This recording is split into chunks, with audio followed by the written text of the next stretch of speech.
Hej. Velkommen til. Tak, det er Martin. Kom indenfor. Tak. Hej.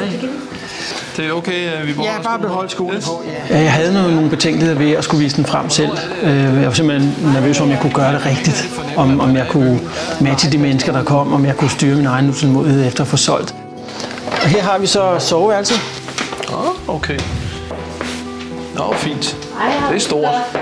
Så jeg foreslog typisk, at vi kunne lave sådan en tur rundt i lejligheden, hvor jeg lige tegner og fortalte ganske kort.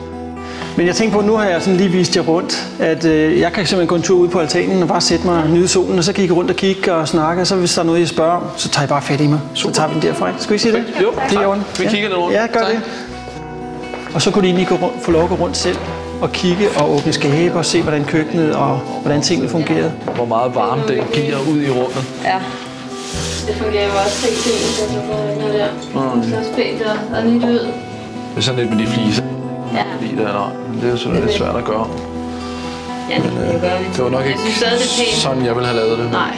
Mange gik sådan mest bare og kiggede, og så kom der måske nogle tekniske spørgsmål i forhold til varmeregning, trafikstøj, overboerne eller underboerne, kvarteret, og så måske lidt, hvad med den væg, hvad den lavede, kan man vælte den? Eller? Så det var egentlig meget lidt, de fleste spurgte om, og så var der selvfølgelig nogen, som spurgte rigtig meget.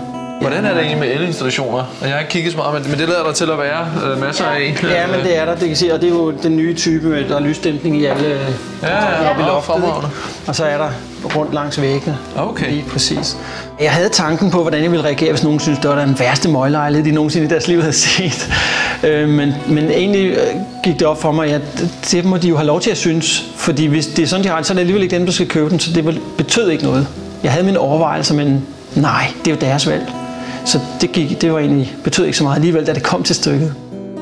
Jeg synes, det var rigtig dejligt at se begejstringen for lejligheden i hendes øjne, der købte den. Det synes jeg var rigtig dejligt.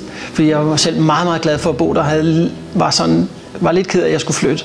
Men det var dejligt at se hendes begejstring. Og det tænker jeg, det havde jeg ikke oplevet, hvis det havde været en anden maler, der havde vist frem. Det er i hvert fald noget af det, jeg tænker mest på.